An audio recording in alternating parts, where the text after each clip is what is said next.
Joe Thomas here on the Rich Eisen Show. How are you, Joe? I'm doing great. Thank you for having me on. No, look, Joe, anything that I can do to help your cause to buy the Panthers, I'm here for you, man. I appreciate that. I expect a lot of bidding wars in the next few months here, but I'm feeling really confident about the group that I've put together, and I'm feeling like the chances are pretty good that I'll be the next owner of the Carolina Panthers. You know what, Joe? I learned early on, being around top-flight athletes like yourself, top-flight individuals like yourself, is first things first, you got to believe it, right? Deep down in your soul that you've got it, right? Am I wrong? If you don't believe in yourself, who's going to believe in you? So I really believe that this is going to happen. I've got a great plan laid out on my Twitter feed, and I think it's only a matter of time. Well, you wanted 1 million retweets, and right now, unfortunately, you're about 900,000 plus shy of that. I don't know if you've been keeping track of your retweets.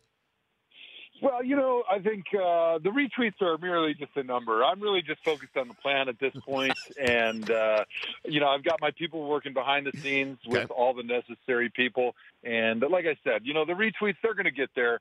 But right now, my sole focus is on the plan and the execution of that plan. Well, maybe, Joe Thomas, people just don't understand your agenda, what you'd bring to the equation. For instance, when Diddy put out his video on Instagram, he talked about how he was going to have the best halftime shows, which is a very difficult thing for you to compete with, correct? Well, if people want to see Diddy at halftime, I can clearly just pay him enough money and he'll perform at halftime. So that really should not be any reason that people would prefer Diddy over me. All right, so then let's get to your agenda. As you tweeted out, Joe Thomas, you said that you would, if you get the Panthers, not have a punter or a kicker because you're going for it on fourth down every time. Let's take that part first. Why are you such a fourth down junkie, Joe? Well, I realize that the NFL is an entertainment business, and nobody hates the kicking and punting plays more than an offensive lineman. So I think we need to give the fans what they want. We need to go for it. We need to be risk takers. And I think when you waste roster spots on kickers and punters, those are roster spots that could be taken by more left tackles. So I don't see why you'd want to waste it on kickers and punters. You need to save that money for your left tackle. You need to save those roster spots for those up-and-coming left tackles. You saw McAfee's response, right? Because when you talk that way about kickers, you're going to hear it from Pat McAfee, Joe Thomas. You're going to hear it. Him and his army have been trolling me incessantly on Twitter since I put that out there. So I'm working on a way to smooth things over. Maybe I give him a front office role to kind of quiet him down there. Maybe he could be your vice owner, your VP, right? Yes. Everybody needs a good man behind the scenes working hard. Maybe Pat could be that guy. Well, he could take care of your halftime show. That's for damn sure. He could do his podcast. He's the entertainer, right?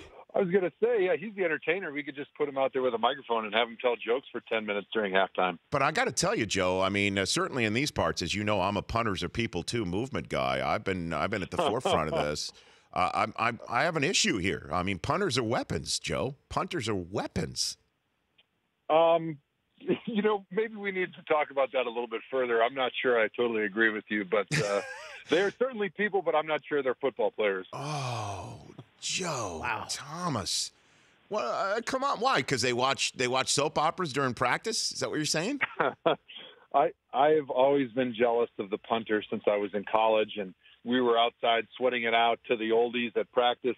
And those punters were inside in the air conditioning watching daytime soaps while we practiced. So there's obviously a little jealousy going on that's been deep inside of me for a lot of years. Okay. And then another part of your pitch, if you will, to buy the Carolina Panthers, Joe Thomas, is you want to rename the team to the Carolina Mission Barbecues. What's that all about, Joe?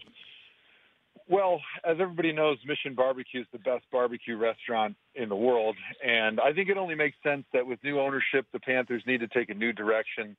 And we need to rename the team, and we need to come up with a new logo so fans understand this is a new, exciting Carolina football franchise. So, what would the logo be?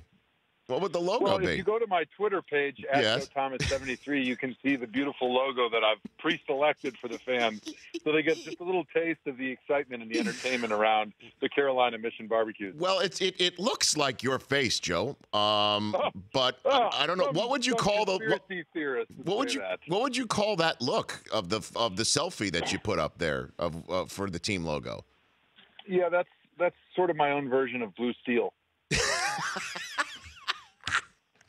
I don't know. It looks like you're pulling something. I'll be honest. Maybe my tricep. I may have re-injured it during that photo. Was that the look that you had? Okay, so when it all comes down to it, Joe, I mean, it comes down to a 3/4 vote from folks like Jimmy Haslam. He's one of 32. Have you gone to the owner of the Cleveland Browns, the man who signs your paychecks, and told him about your plan to buy the Carolina Panthers when it's put for sale, Joe? Yes, like I said, I've been working the back channels. I've been talking to a lot of the influential owners in the NFL. But most importantly, what I did is I told them, look, guys, I know how much you guys like Roger Goodell and how much you wish you could have paid him more. My first order of business in the owners meeting is to give poor Roger a raise because he's just not well compensated enough for all that he has to put up with as the face of the NFL. You're a giver, Joe. What can I tell you, man? You're a giver. You're a giver. Would you put me on the competition committee so I could take care of the catch rule and this insane rule about fumbling through the end zone and out of the end zone goes back to the defense? Can you put me on the competition committee for that, Joe? Absolutely. I think that's one of the first orders of business at the competition committee level. I think obviously the fumbling into the end zone is just ridiculous. Whoever made that up needs to be deported immediately because that makes zero sense. I'm with you. Then the catch rule obviously needs revisiting. So if you believe the same things that I do, which it seems like you do, you definitely can be on my competition committee. Well, I'm with you. I'm with you on everything you've put out there, Joe Thomas, except the punter and kickers. Sure. I don't know if I could be part of your organization if that's the case. But you tell me. Yeah, reasonable minds can disagree, but I think the important thing is to focus on the things that we agree on. Okay. Before I let you go, how is your arm? How is it? Arm's doing good. I actually just started doing some rehab. They put the pink dumbbells in my hand this week, and I was able to do some tricep extensions, feeling like a real man. How much do the pink dumbbells weigh? Somewhere between 1/2 and 1 pound. Dude, just don't overexert yourself, okay? Be careful. I was pretty sore. I'm not going to lie. The next day. Well, sort of like Aaron Rodgers after taking on Carolina with 13 screws in his clavicle, huh? Same thing. Very similar. Very similar. Very, very similar. And how does Wisconsin get a bowl game as a Miami Hurricane home game, Joe? How the hell did that happen? What happened there?